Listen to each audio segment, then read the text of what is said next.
I can't imagine how I could have picked a better career not knowing any more than I did when I graduated from college. I hadn't been in the job 6 months, and I could see the impact, the opportunity that a career at Principal had. He's reached a level of success that we all want to strive for. He's brought value-added service not only to his clientele base, his employees, his families, but a lot of value-added service to the Des Moines Principal Agency itself. Jay is always looking to be new and creative and bring new ideas to his clients. He's also willing to diversify and get into new areas of business. We have a wonderful opportunity to develop relationships, learn skills, and focus on needs. So I think the horizon for someone in the insurance and finance business, a personal delivery, what I call the personal delivery system of financial products, the future is just unlimited. Jay prompted me to raise my sights and has always been kind of, I guess, a role model to me and where I want to take my business. Failure is something you've got to get comfortable with in this business. Failure meaning a no from a consumer. And we try to emphasize to young agents that if they're not getting enough yeses, they're just not getting enough no's. And to, don't be afraid to fail in this business. Just don't make the same mistakes twice.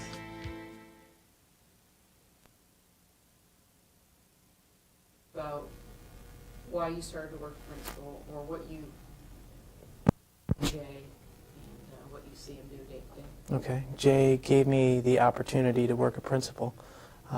He said to come try this.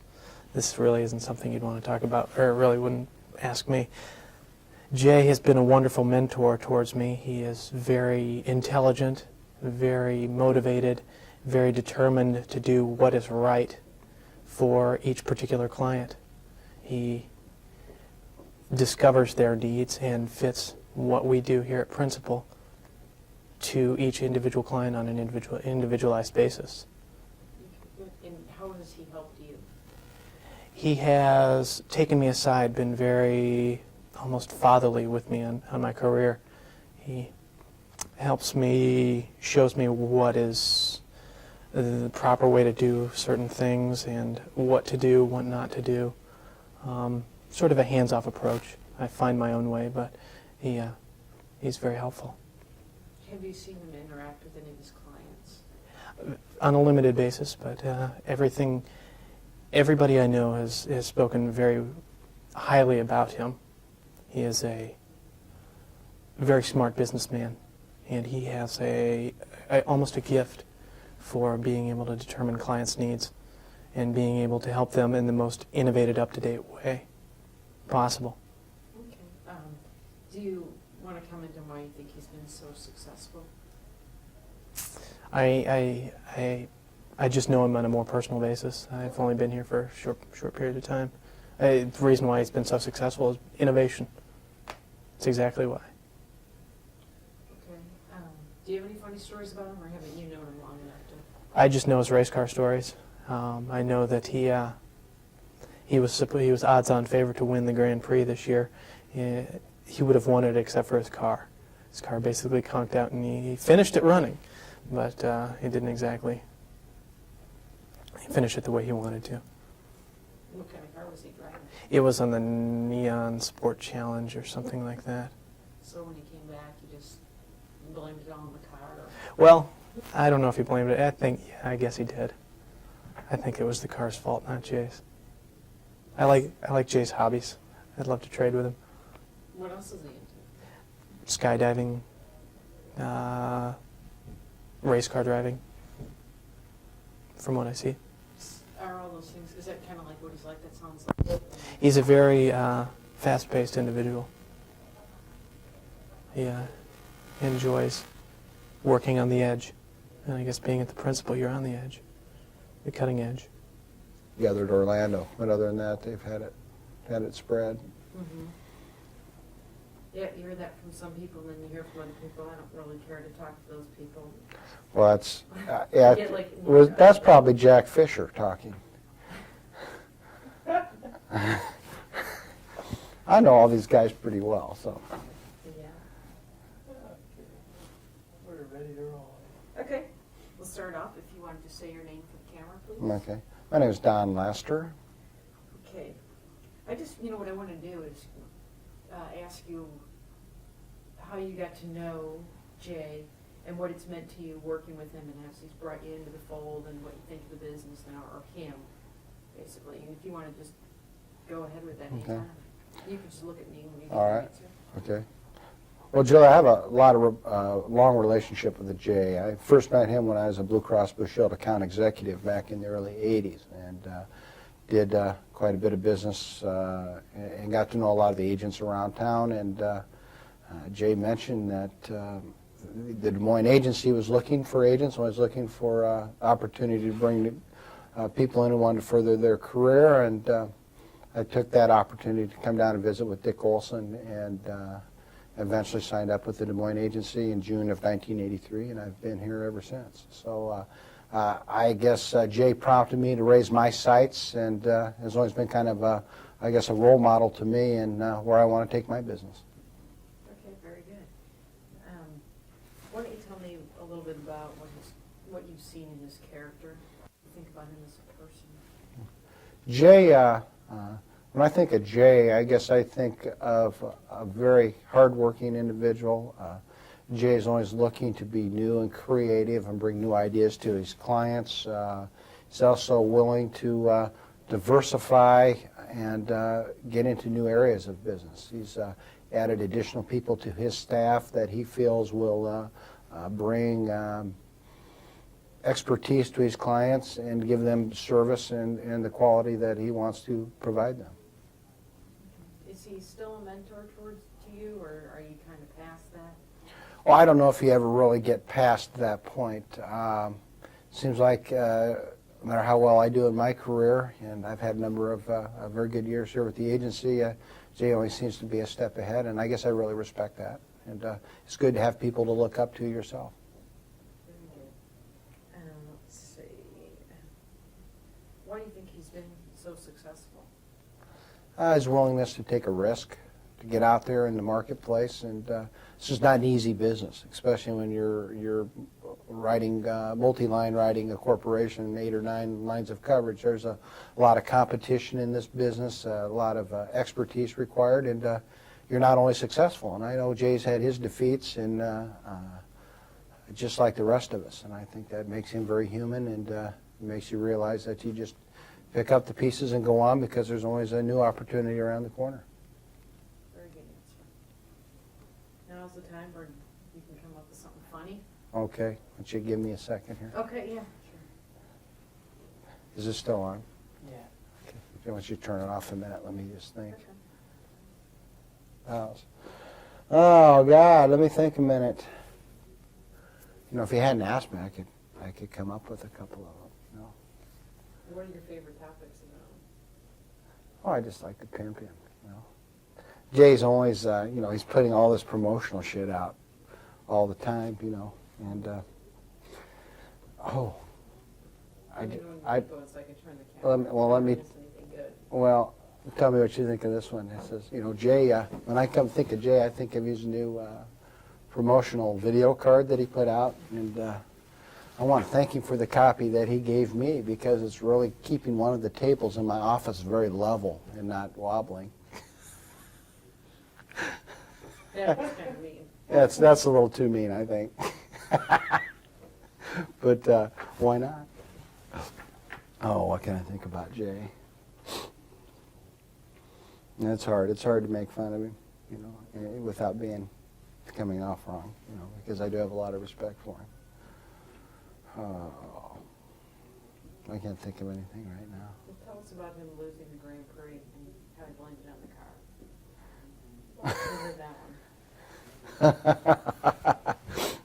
Well, Jay is definitely the king of the bigger your paycheck, the bigger the toys. He seems to have a new hobby every year, faster, bigger, more exciting, and we like to have a little fun with him on that. And he had a little trouble with the Grand Prix this year. In fact, we were watching that race. I believe Jay in his mind, had it won until his car gave him fits, and I knew that was probably very frustrating for Jay, because he does like to come out on top. And next year, maybe he can enter his Porsche, and he'll definitely beat those neons. Very good. Okay. Was he ahead? He was in the hunt on the race. Did he was get down. hit, or what happened to his car? Well, you know how those races go. You just kind of watch them as they go by you for about a minute or two. But I think he definitely had car problems. I think he was like in third or fourth place, and it dropped into 16th place, and it was definitely a problem with the car. So, So there was no question it was really the car then? yeah. Okay. Yeah. All right, well, I think I got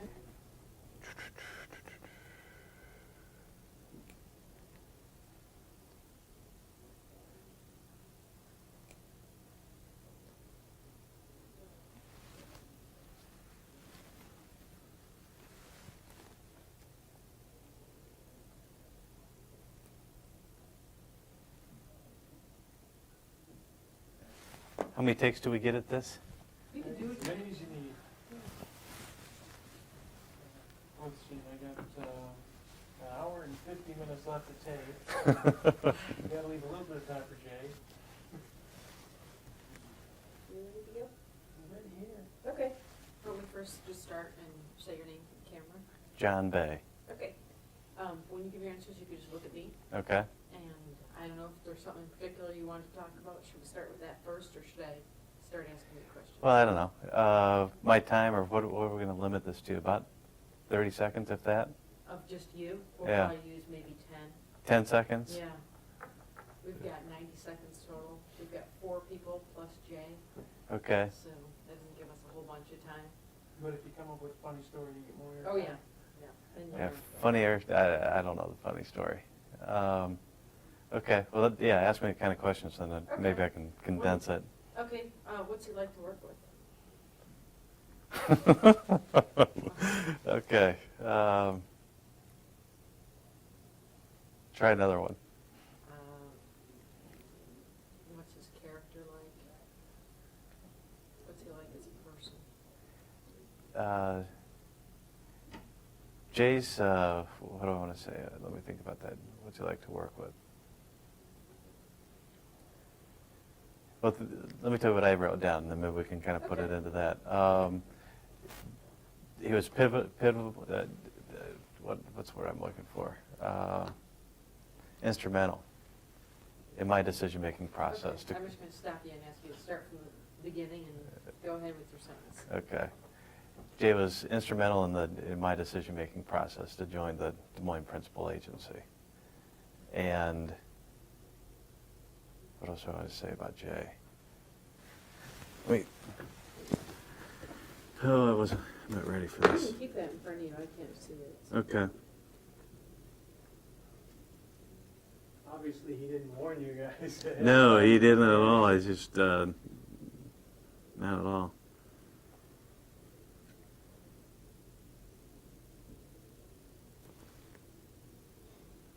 Okay, I just had something, and I don't know if I can put it all into 10 seconds or not. Thing I was probably going to say is something along the line that he's instrumental in my decision-making process to join the Des Moines Principal Agency.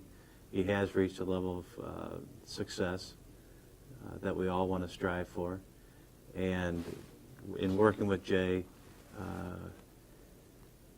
he's developed a value-added service not only to his clientele base, his employees, his families, and the associates within the Des Moines Principal Agency. Yeah, that's perfect. That's great. So we can just sit you back in there and look more relaxed. I think that's perfect, especially the ending part. I think that's great. What'd I say? No. Yeah, really circles. Here, we're ready. Okay, anytime. I'm going to play your tie into that. Oh, that's gonna. Oh, that's good. Is that all right? Anytime. Let go. Okay. Jay was instrumental in my decision-making process to join the Des Moines Principal Agency. he's reached a level of success that we all want to strive for. He's brought value-added service not only to his clientele base, his employees, his families, but a lot of value-added service to the Des Moines Principal Agency itself. Okay. What do you think is the key to his success? Why has he been so successful? He understands what small business employers are looking for, what their needs, what their wants are. Have you seen him interact with any of his clients? Yes, I have. Okay. What do you think they see in him? An advisor. Can you expand on that? He provides, his value-added service is, as an advisor, gives his clientele base an additional resource. The small business owner will have an accountant that they work with. They'll have a lawyer that they work with. Jay's an employee benefit manager. He helps in the design, communication, installation, and maintenance of employee benefit programs. Okay. I can't think. See if there's anything left for me to ask you. Can you just say that one over again with, Jay gives extra value to a client, but because he does the end part of that statement there, as he plans and designs systems for Small business employers. I can just get that one more time. How did I phrase that? You can cut it, tape, Yeah. all this kind of stuff.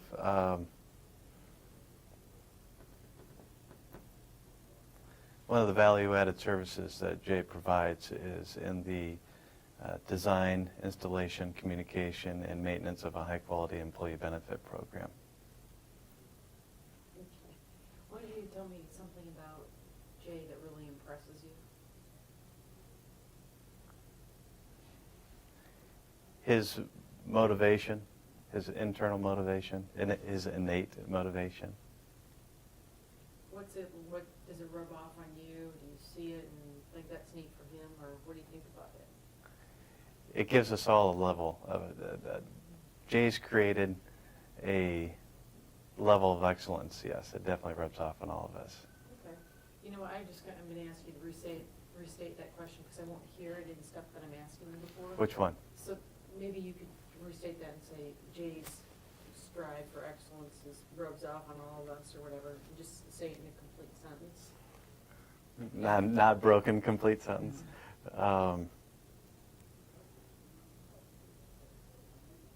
Let's see, how did... Because I had asked you what really impresses you about him. Yeah. What really impresses me? So let's, okay, give me a second to think about that. Okay.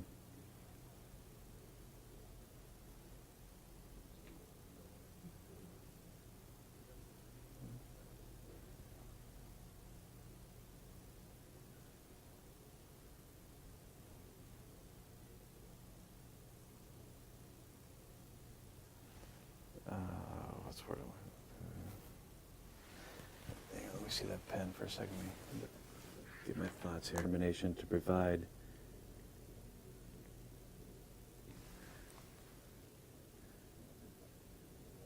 high quality, value-added service to small business owners. We'd be doubling back on some of the things we said. You already said. It's okay. I mean, if you can't think of something for this, I've got plenty of other stuff to use for you. I was, just say clients in general or whatever. Determined to provide what? Clients? Just determination to provide clients' needs or something like that. Okay. Anytime.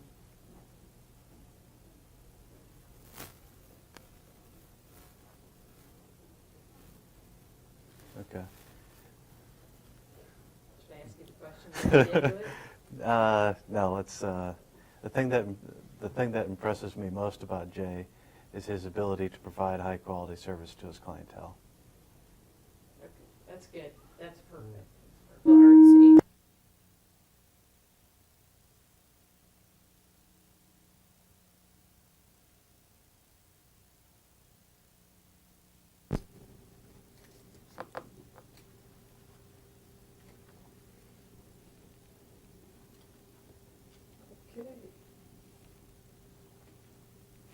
Julie, how's the collar and all that? Is that, It looks good.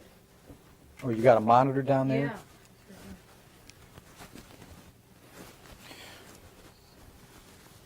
Great. No hairs out of place. No broccoli. Need any, licorice on my teeth or? No. That guy thought he did have broccoli. The woman said to some guy that he had broccoli. He did it good.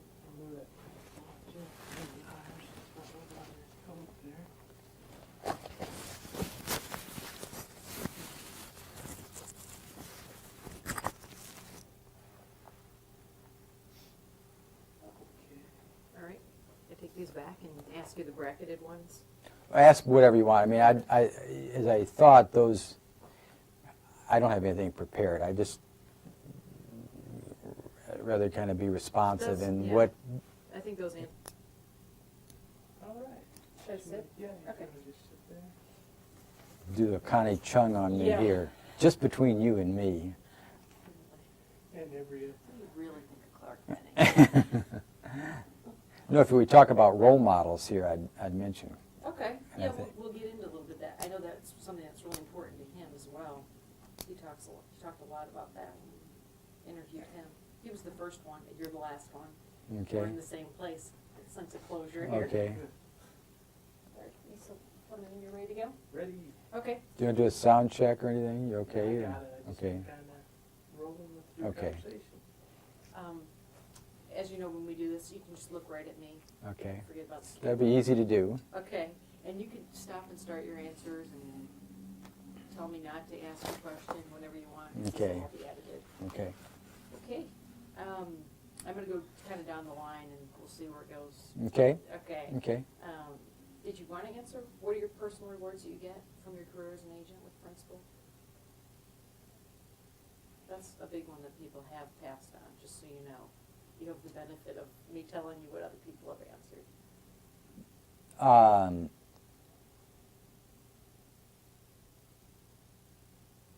I think there are a lot of positives about a career with Principal.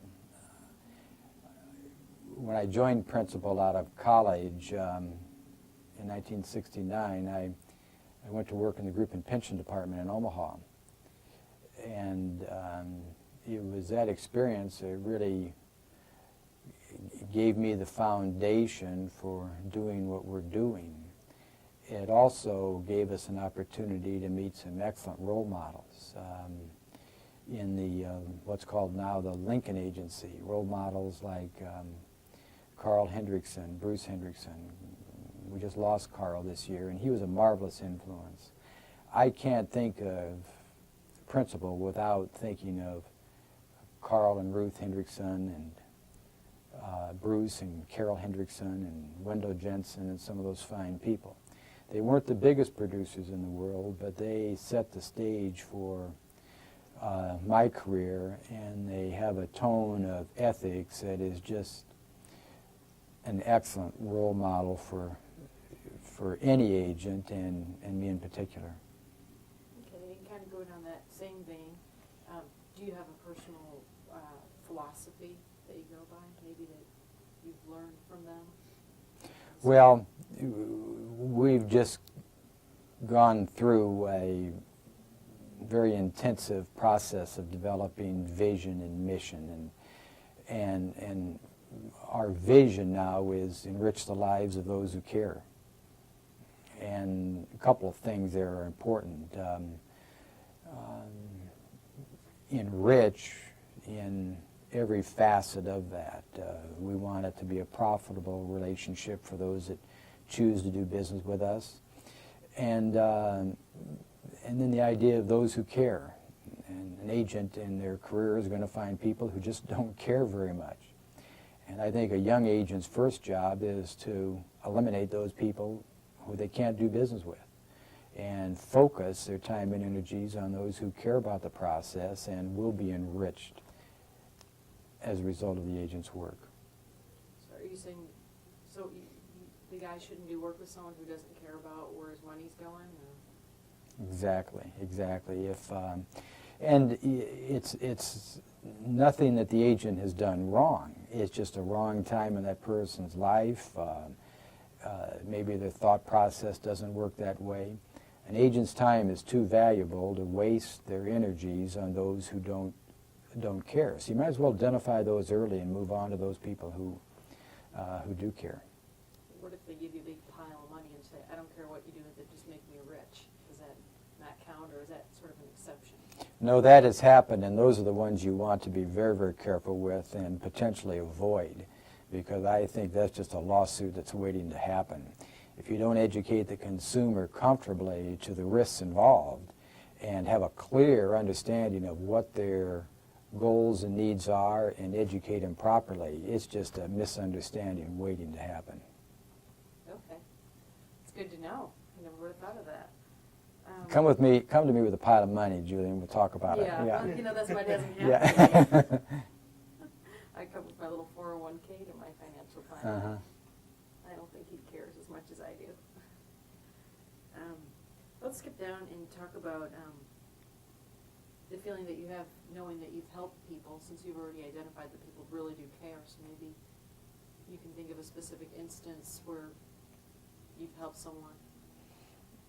Oh, I can think of many situations where we've had dramatic impact on the organization of the business plans and the personal plans. Just this month, before this taping, we had the wife of a longtime client come to our office and reviewed her insurance holdings. And at the funeral, she came up to me and said, "Sid told me to see you at this time," and she called and scheduled the appointment. And after we reviewed everything, let me back up and start this one over, because I think this is a good one.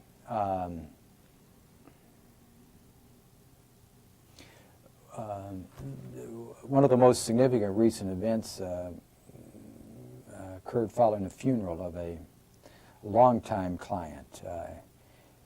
His wife, when I greeted his wife at the funeral, she told me that her husband told her to call me when something happened, and we scheduled a time together. She came in just shortly after the funeral, and in the course of the meeting, I could tell that there was a real need there. He had been ill for some time, and their immediate cash was used up. And I asked her, would it help you if I delivered a check now for $10,000 while we're waiting for the proceeds? And it was immediate impact. And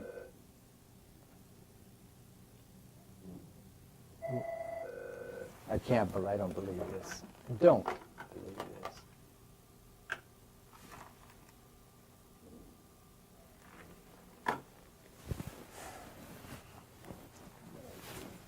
Why don't I start that one over with you? You could, or you can just pick it up at the ending and just tell me when you asked her if you could deliver her a check. Oh, okay, let me start. I thought I killed that thing.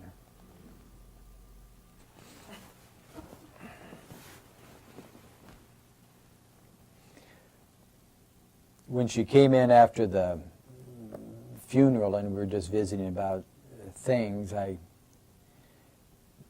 could pick up that long illness really took its toll on their expenses, and we knew it'd be some days, weeks before the death certificate got done. And I asked her if it would help her finances if I delivered a check for $10,000 the next day, and you could just tell the impact that had. And I think one of the advantages we have with Principal, and being with Principal for a long time, is that with a phone call to the claims department, I was able to get a check drawn for $10,000. When I personally delivered it the next day, there were other people bringing casseroles and hugs and that, and we walked in with a check. And for young agents, I want to emphasize that nobody asked me, is that term insurance, or is that permanent insurance, or adjustable, or universal? The widows don't care what it is. But we were there able to deliver the money, and that's what that spouse needed at that time. It wasn't the biggest thing I've ever done, but it just reinforced at another level the importance of the work we do. you're just a real action listener here. It's Yeah, I almo- am. Yeah, no, that is a good story. You know, we've heard so many really nice stories Well, about it's, that. yeah, it's fact, you know, and okay, Speeding things along. yeah. I don't want to take up your whole day. Why don't you tell me what motivates you and maybe how that's led to success? When I graduated from college, I had 3 career goals, and one was professional excellence. Whatever I did, I had to be good at it. Next was a respectable income, what I labeled as a respectable income back then. I virtually came from very little, and it was important to me to have other things. And the third thing was personal satisfaction, where I could get a great deal of joy out of what I did. I can't imagine how I could have picked a better career not knowing any more than I did when I graduated from college. And also that time when I made the selection to go to principal, it was banker's life back then, and at that time it was really a short-term decision. They had a company car as a group representative, and that really made the decision. I mean, our budgets were at that kind of a level where that was a significant item. But I hadn't been in the job 6 months, and I could see the impact, the opportunity that a career at Principal had. And it's also at that time that Principal got its first national notoriety with that insurance cost survey done by Herb Denenberg, the Pennsylvania Insurance Commissioner. And as a result of that study, they picked Bankers Life of Iowa as being one of the best, lowest cost life insurance contracts in the country. And I think it was that single event that gave Principal more national recognition than any other. Okay. And then I think what I was trying to get from you is what's your motivation? What that's led to your success? Oh,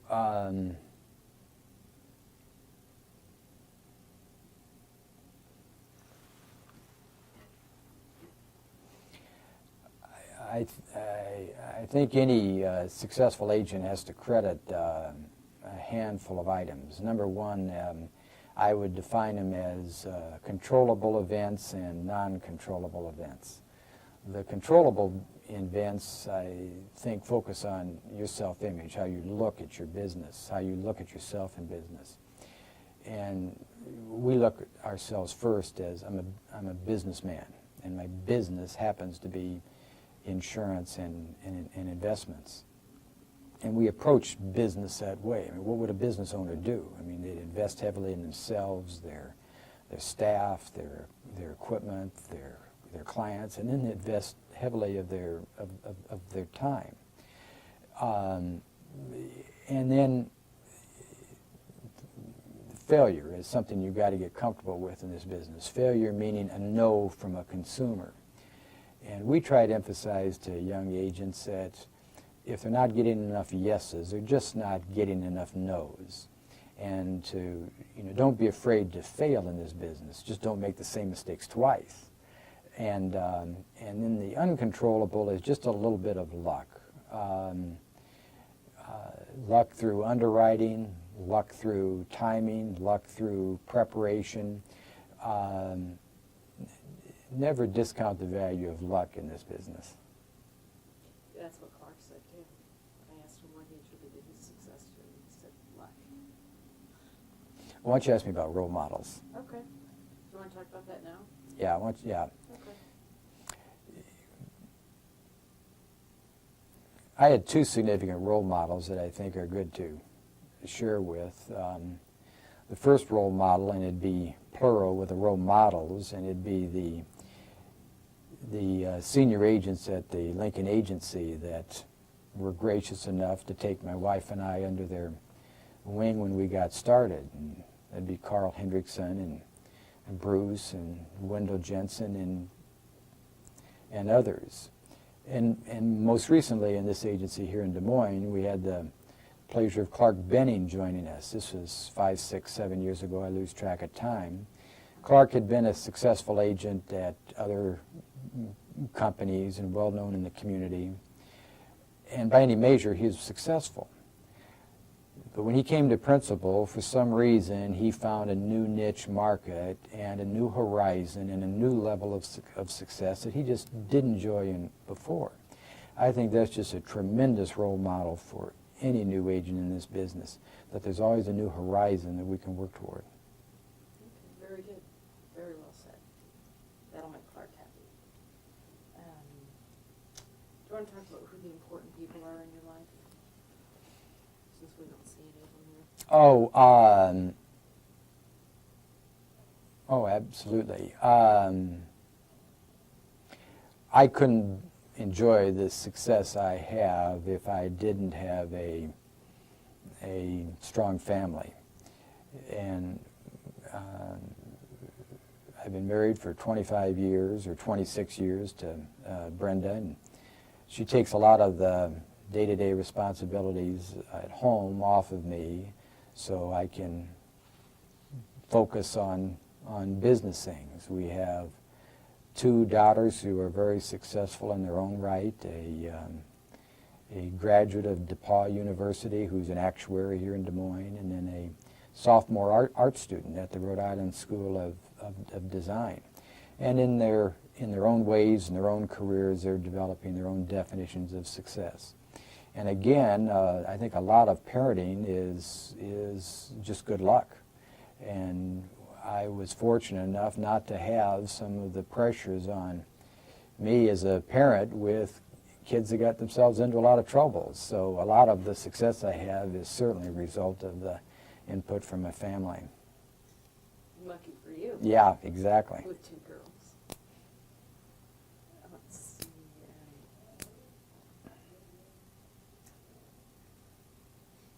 I think we hit all these questions in one way or the other. Is there anything that you want to tell me? Yeah. You want to go off? Yeah.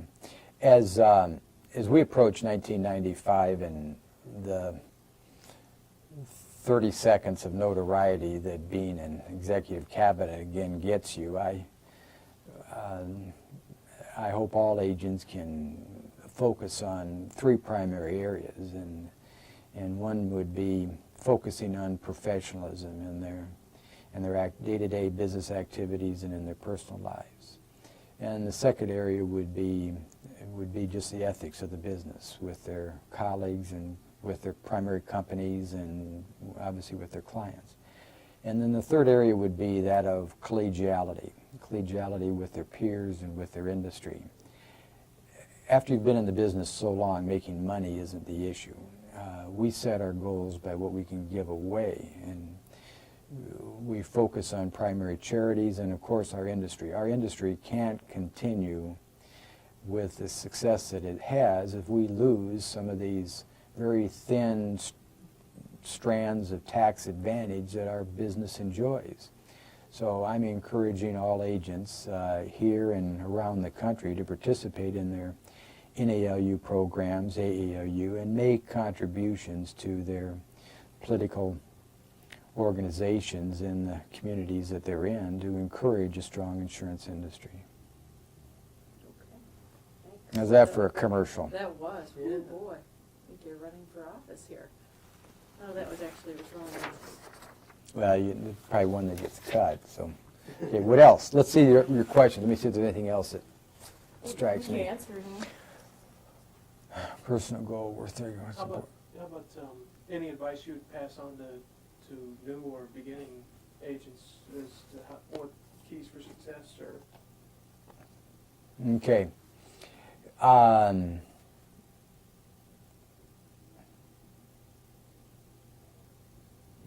I encourage the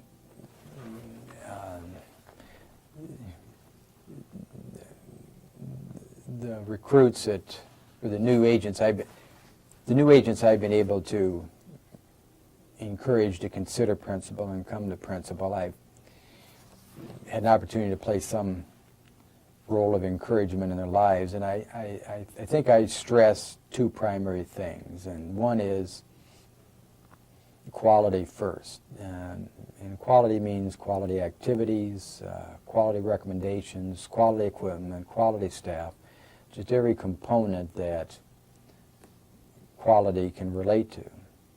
And the second one that's almost equally as important is don't be afraid to fail. Just don't make the same mistake twice. Our business is built and we're paid the way we are for the sales that we don't make. So it's important to not take failure seriously. And it's important to stress quality first in all of our relationships and all of our business dealings. Okay, very good. You know, I guess that brings up another point that I didn't even think about asking you. Since you've been so successful and you've been in the business as long as you have, what are you looking forward to? Is there anything in the works?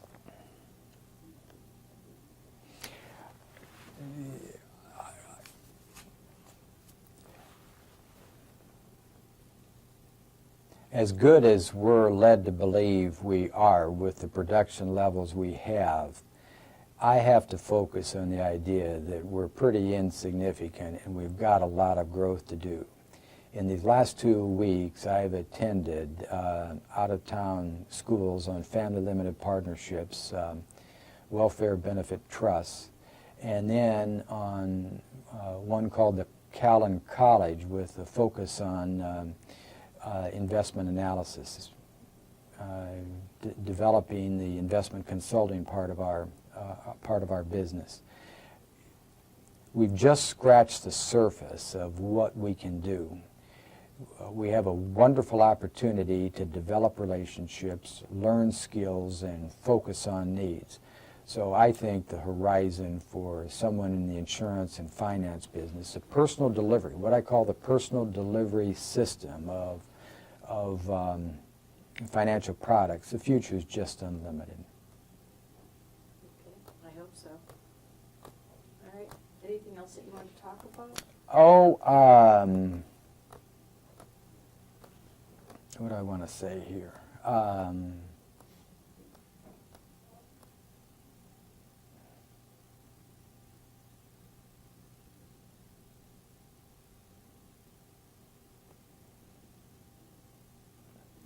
Here's one on money.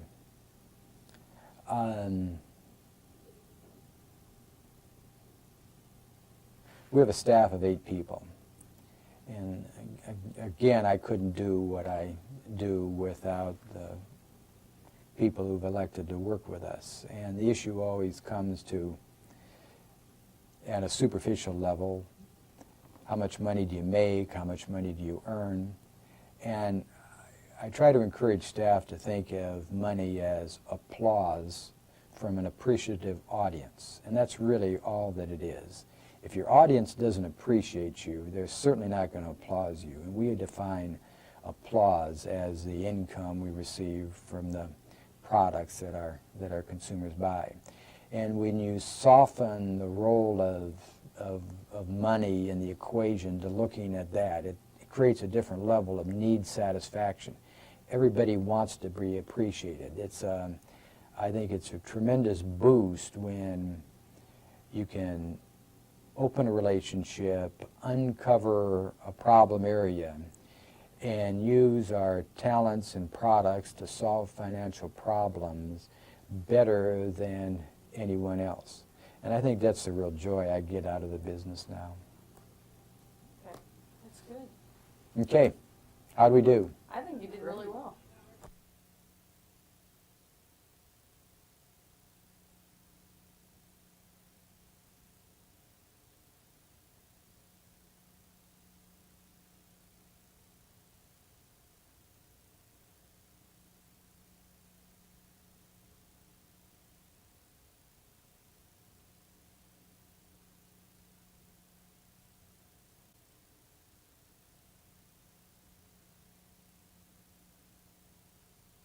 First level is what I call creation, or the immature business. And the immature business is really just getting by.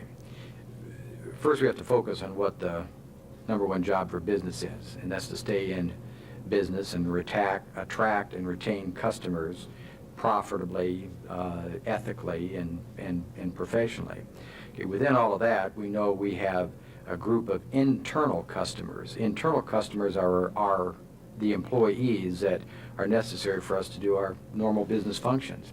So we want to create a series of compensation levels that will help us attract, retain, reward, and then retire a quality workforce. Today's employee at all levels is aware of financial issues. I mean, you can't pick up a paper anymore without some talk about the stock market or interest rates, that type of thing. So there's a general level of awareness out there about it. But then you take that level of awareness, and we've got to get that back down to root levels of employee needs when they come to work. And basically, they don't want to have any financial concerns about items that could interrupt their lives. And our job is to shift to the employment-based arena all items most effectively delivered at that employment-based arena. I encourage initial business owners to really step back from the product. And the product might be a health care plan, a major medical plan, a disability plan, a life insurance plan, an IRA or a profit sharing plan. Those are all solutions looking for a problem. Well, what's our problem? And it really gets back to the signature that that business owner wants to create, the way he wants to attract his people. And where he starts is with a vision of his business. I want to be Polk County's leading employer in the pork producer industry, or some vision like that that would give him the basis or the foundation for making these other decisions. Then once you get that vision of how you want to be remembered as an employer, how you want to attract your employees, then we get into the issues of what are my needs. Well, we have to do a study of what kinds of employees are we attracting. Are they primary breadwinners, the primary employer? Are they secondary wage earners? Are they full-time? Are they part-time? Are they seasonal? All these different strata of employees will have different type of needs that the business owner has to speak of. When you think in terms of the classic or textbook full-time employee, my basic needs are, if I get too sick or hurt to work, I want to have access to some cash to pay my medical bills. If I get too sick or hurt to work, I need to have something to replace that stream of income that I was earning. If I happen to have the misfortune of a death, I need to have a source of cash to provide resources for my family to continue their lifestyle. And then what we all hope for is when I reach time of retirement with my good health, that I'll have access to cash to maintain my standard of living at that time. So the first issue should not be a product issue. It should be an issue of vision, and it should be an issue of budget. What can I afford to allocate toward these types of items? What can my employees afford to allocate toward these types of items? And most importantly, what do they need? A typical business owner will start their careers with lots of energy, a little bit of money, and maybe a dream. All right. And then how do we take those positives and then focus that to get some disciplined decision making about a sensitive area like employee compensation, employee benefits? We take the school of thought that it first starts with a relationship with an advisor, quality advisor who has knowledge of the full spectrum of employee benefit needs. Second, it starts with a mission and a vision. Where do I want my company to be in 5 years? What kind of employees do I want to attract? What kind of employees do I need to keep working with me to meet my corporate vision? Number three is what do I have to do compensation-wise, benefit-wise to attract that type of an employee? And then the fourth area is going to be budget. So I encourage business owners to focus on those fundamentals before even considering the idea of looking at proposals for anything.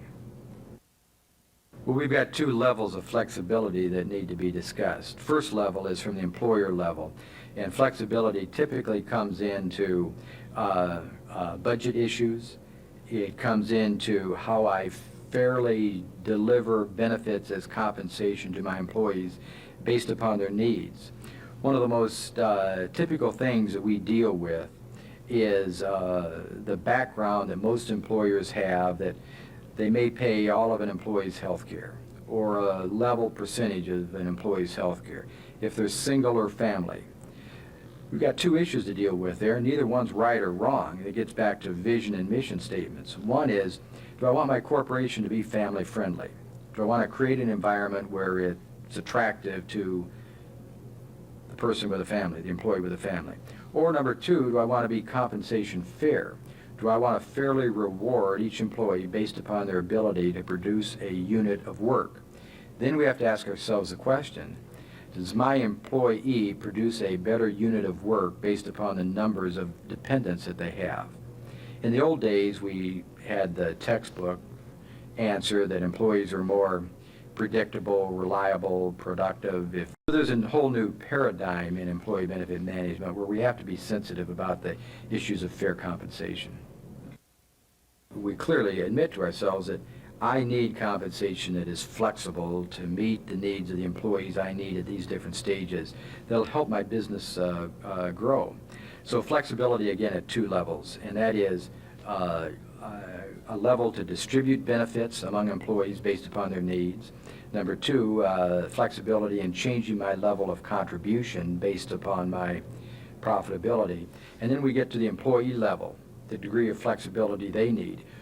The amount of money they put into this thing, up, down, yes, no. Number two, the exact type of benefits they need with their dollars. Again, if I'm a second wage earner, we may not need to spend my money on health care. I can focus those dollars specifically on something not provided by another source. That might be my retirement, my disability, non-reimbursed medical expenses. There are even employee benefits now that help an employee pay for their dependent daycare, children or parents on tax-favored basis. So flexibility is extremely important in the 90s. First, we need to focus on the four fundamentals of employee benefits. And the fundamentals are what can be delivered most effectively at the workplace that can't be replicated by the employee. I only have four fundamentals to work with. Number one is the economies of scale. Typically, we can buy product at the workplace more economically because I'm delivering in higher numbers. If that number happens to be 5 or if it happens to be 500, I'm delivering more at one site. So I've got economies of scale there to deal with. The second thing I have is a basic tax structure of benefits that the employee can't duplicate on their own. The third thing is the ability for the employee to make payroll deductions. Just number one, the raw convenience of it. They pay themselves first, that type of theme. And then with employee contributions, we look at either after-tax contributions or pre-tax contributions. And at the employment site, I'm able to create benefits paid with pre-tax dollars, even if they're the employees, that they couldn't replicate themselves. And then the fourth component is going to be the employer contribution, the employer budget. What can they afford to deposit with these things? All right. Within that framework, we've got to get back to then, what are my day-to-day needs as an employee for financial security? And the most obvious one is the threat of bills incurred as a result of a sickness or an accident. And there I'm talking about my hospital bills or doctor bills. If you look at employees' basic financial concerns, they're really divided into three fundamental areas. An employee wants to be able to take care of themselves and their dependents. And that can take a lot of different levels. My economic day-to-day living, my need to have access to good medical care if they get hurt, my need to have access to a stream of income if I can't work anymore, a need to have access to a stream of income if I die at retirement, that type of thing. So first basic concern is I need to be able to take care of myself. Second basic concern is that I want to accumulate as much wealth as I can, and I want as much income as I can. So how can I do that with employee benefits? By shifting to the workplace benefits that the employee would otherwise have to pay retail for by themselves with after-tax dollars, I'm creating a vehicle that gives them a raise in pay and helps them to accumulate wealth. And then the third component of what I call the fundamental fears are employees don't want to lose what they have. And after they've worked and accumulated assets, they don't want to have that financial base ripped out from under them because of an uninsured medical expense, a loss of ability to earn income, that type of thing. So those are the fundamental concerns. And again, I encourage employers to deal with those types of issues first before we even get into product. So once we get into product, what are my concerns? My concerns are a comprehensive major medical. And our theme here is to use the insurance dollars we have available to cover those items that are non-recoverable and unpredictable. A big medical bill, for example, is unpredictable, non-recoverable. A long-term disability falls into the same area. Life insurance falls into the same area. Retirement falls into the same area, which is the focus of our topic today. Tax incentives come in two levels, and I'm primarily speaking of tax incentives that are not replicated at the individual level. Number one is that premiums are deductible by my employer's business, be it an unincorporated business or an incorporated business. When I buy health care premiums, I can deduct it, and it's not taxable income to my employee. Disability income that the employer buys, deductible to the employer, not taxable income to the employee. Same way with life insurance, group term life insurance, and the same way with retirement plans. So we have the tax structure of deductibility at the employer level, and then number two, what's going to be includable as income at the employee level. My health care premiums are avoided, disability can be avoided, group term life insurance is free up to $50,000 of coverage, and in a qualified retirement plan, I don't have to include any of those deposits as compensation either. And then at the employee level, again, how about the distribution of benefits? What's taxable, what's not taxable? A foundation of the benefit industry is that healthcare reimbursement from insurance is delivered tax-free regardless of the amount. Number two, group term life insurance amounts are received tax-free by the beneficiary. Any item that we use a flexible spending account or cafeteria plan for, I can deduct my deposits at the employer level, pull money out tax-free at the employee level. When we talk about retirement plans, employer deposits are deductible, not taxable income to the employee, and probably the biggest component is that tax-free compounding of interest over a long period of time that just can't be replicated anyplace else. I have that at the employee level, but I don't have the access to get as many dollars into my retirement plan at the employee level as I do from an employment-based plan. Primary focus of benefits is to understand that it's just leveraged compensation. I'm providing compensation that has tax advantages in addition to compensation. Tax leveraged benefits at the employer level that the employee can't replicate on their own. Flexibility is important and essential at two levels. Number one, at the employer level from a budget standpoint. We can't strap our employer with a budget for benefits that can't be altered in good times or in bad times. They need the flexibility to change. Second level of flexibility is at the employee level. When the employee can manage that employer contribution in a manner that it gives them the highest value, then I have positive leverage compensation rather than negative leverage compensation. My theme here is that we only have so many dollars to spend. Let the employees use those dollars in the areas that give them the best value. There's a paradox in employee benefits that says it may cost like a benefit, it may sound like a benefit, but if it's not perceived as a benefit, it has no value and can even become a negative. My theme there is that flexibility is critical at the employee level because of the different needs, ages, demographics they bring to the workplace. Example, an employee who is given health care by the employer when it's not needed has no value from that benefit.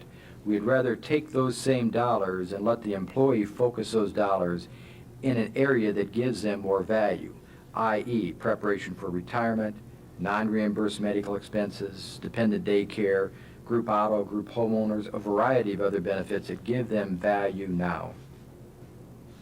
How's that?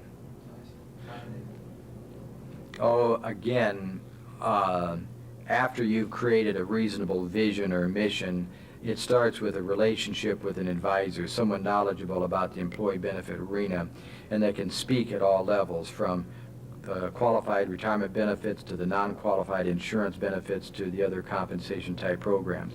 And it really starts with a benefit advisor or an advisor that can help the individual process through the discovery of vision and mission. In that process, you're asking a small employer, typically, to take a step through a process that is initially uncomfortable. Where do I want my business to be 5 years from now? What kind of employees do I need to help me get my business to that level? What do I have to do to attract those type of employees?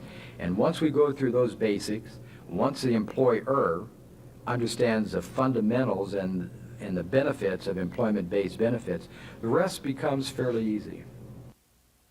After you've created a reasonable vision or mission, it starts with a relationship with an advisor, someone knowledgeable about the employee benefit arena, and that can speak at all levels, from the qualified retirement benefits to the non-qualified insurance benefits to the other compensation type programs.